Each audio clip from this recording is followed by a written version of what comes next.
Assalamualaikum sahabat ruang belajar, apa kabar semuanya? Semoga sehat selalu. Ketemu lagi dengan saya Eko Prastyo. Selamat datang di channel Ruang Belajar. Apa yang menjadi pusat perhatian kita, disitulah sebenarnya kita sedang menempatkan titik fokus kita. Titik fokus kita punya pengaruh yang sangat besar terhadap realita hidup kita. Jika titik fokus kita baik, insya Allah realita hidup kita baik. Namun, jika hari ini ternyata realita hidup Anda buruk, bisa jadi jangan-jangan titik fokus Anda lah yang salah. Jadi, mulailah berpikir untuk menata ulang titik fokus kita agar realita hidup kita juga berubah menjadi lebih baik. Pertanyaannya, seberapa besar sih pengaruh titik fokus kita terhadap realita hidup kita? Terus, bagaimana cara merubahnya? Bagaimana cara memperbaiki titik fokus kita agar realita hidup kita juga lebih baik? Temukan jawabannya pada video ini ya. Jadi, simak terus video ini sampai selesai.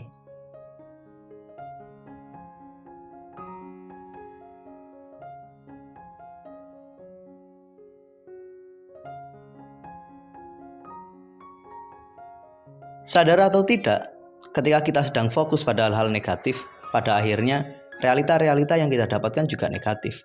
Ketika Anda fokus pada penyesalan, maka akan ada peristiwa berulang yang membuat Anda juga menyesal.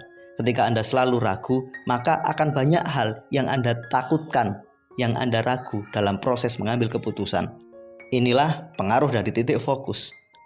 Ketika Anda fokus pada kesedihan, maka wajah Anda, tubuh Anda, tindakan Anda akan mencerminkan kesedihan itu.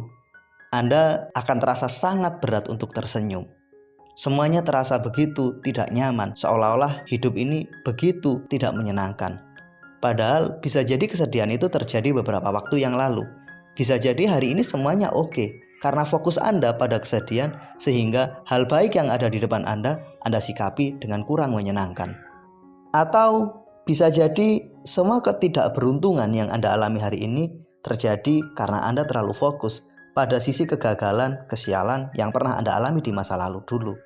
Coba kita cek, kita evaluasi seperti apa realita kita dan kemudian kita bandingkan dengan seperti apa isi pikiran dan otak kita.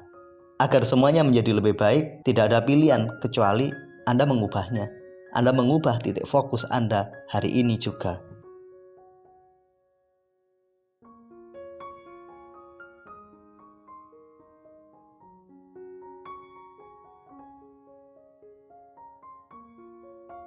Ketika kita membuka Google ataupun YouTube, kita punya kesempatan untuk menulis apa saja di kolom pencarian. Apapun yang Anda tulis akan direspon dan kemudian akan disajikan berbagai alternatif pilihan sesuai dengan apa yang sedang Anda tulis.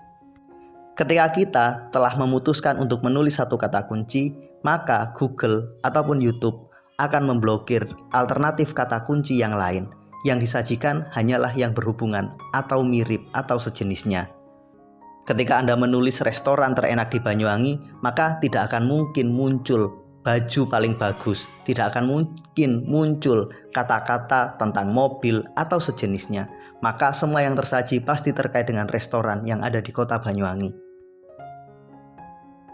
Mekanisme ini persis seperti otak kita. Apapun yang kita pikirkan, disitulah fokus kita berada. Ketika kita fokus pada satu titik, maka otak akan memblokir kesempatan munculnya ide atau alternatif yang sangat tidak berhubungan dengan apa yang menjadi titik fokus kita.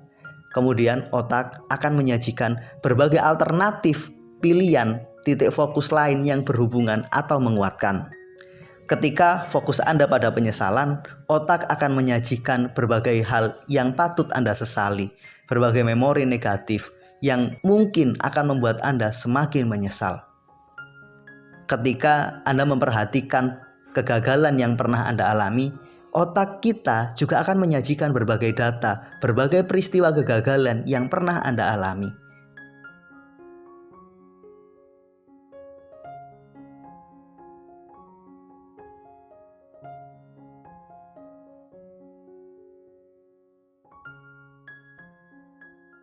Sekali titik fokus kita pada hal negatif, maka otak akan memblokir kesempatan untuk menyajikan sisi positif. Jika Anda terus terhanyut dan tidak mengkatnya, tidak segera mengendalikan diri, maka terus data-data yang tersaji adalah data-data yang negatif. Ini sama persis seperti apa yang Anda lakukan di YouTube ataupun di Google. Sekali satu kata telah Anda tulis di mesin pencarian tersebut, maka sekali Anda menekan enter atau cari, yang tersaji hanyalah apa yang telah Anda tulis. Maka untuk mengubahnya, ubahlah apa yang Anda tulis, ubahlah apa yang Anda cari, ubahlah apa yang menjadi titik fokus Anda. Sekarang cobalah Anda bertanya pada diri Anda, apa yang paling sering terlintas dalam pikiran Anda? Apakah hal-hal yang terlintas tersebut hal positif atau hal negatif? Agar Anda lebih mudah, coba Anda tulis, apa sih yang paling sering Anda pikirkan? Apa sih yang paling sering Anda khawatirkan? Apa sih yang paling sering Anda takutkan? Anda tulis semuanya. Dengan Anda menulisnya, Anda akan paham, Anda akan mengerti sebenarnya ini yang ada dalam otak saya. Anda akan mengerti sebenarnya ini yang sedang terus saya ketik, saya tulis berulang-ulang, dan kemudian saya tekan enter untuk mencarinya sehingga akan menyajikan data-data sejenis yang terus bermunculan. Maka mirip seperti dalam YouTube tadi, mirip seperti pencarian dalam Google tadi, ubahlah apa yang Anda pikirkan.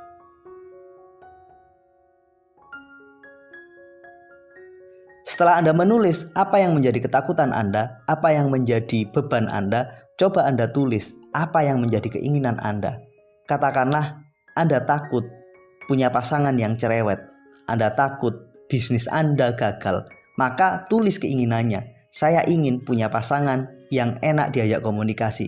Saya ingin bisnis saya lancar dan mendapatkan omset yang tinggi.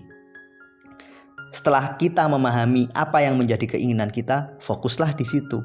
Cobalah berpikir, cari cara bagaimana caranya agar omset saya naik. Cari cara bagaimana agar komunikasi Anda dengan pasangan Anda bisa menjadi lebih baik.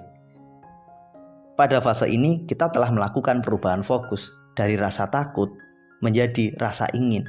Kemudian kita pun menambah fokus baru lagi, menemukan cara untuk memperbaiki kondisi.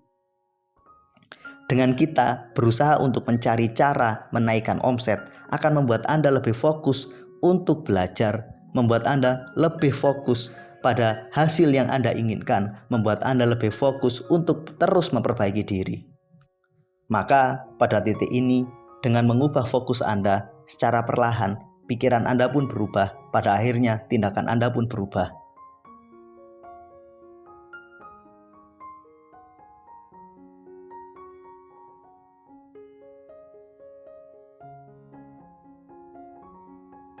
Memang benar, mengubah titik fokus dari negatif menjadi positif itu butuh proses. Lagi-lagi ini mirip seperti kita di mesin Google ataupun di YouTube. Semakin sering Anda mengetik satu kata kunci, sekali Anda membuka beranda, maka historinya masih tersimpan. Anda pun tanpa mencarinya akan tersaji hal-hal yang paling sering Anda ketik, Anda cari pada pencarian baik di YouTube ataupun di Google. Hal ini juga sama berlaku pada pikiran kita.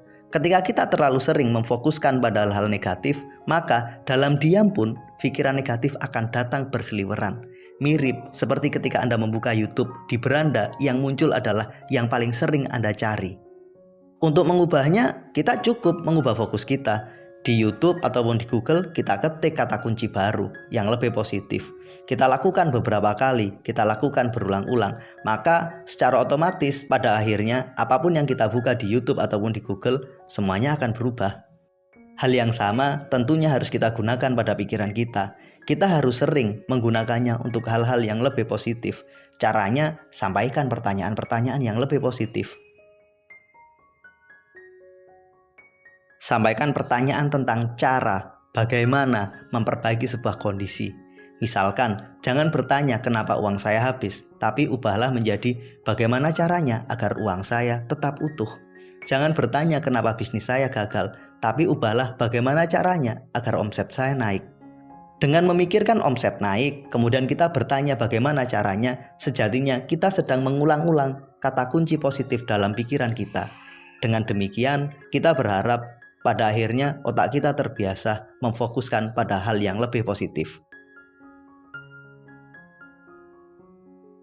Mudah-mudahan video ini bermanfaat. Mudah-mudahan cara sederhana ini mampu memperbaiki dan mengubah titik fokus kita sehingga semuanya menjadi lebih baik. Terima kasih telah menonton. Sampai ketemu pada video kami berikutnya. Assalamualaikum warahmatullahi wabarakatuh.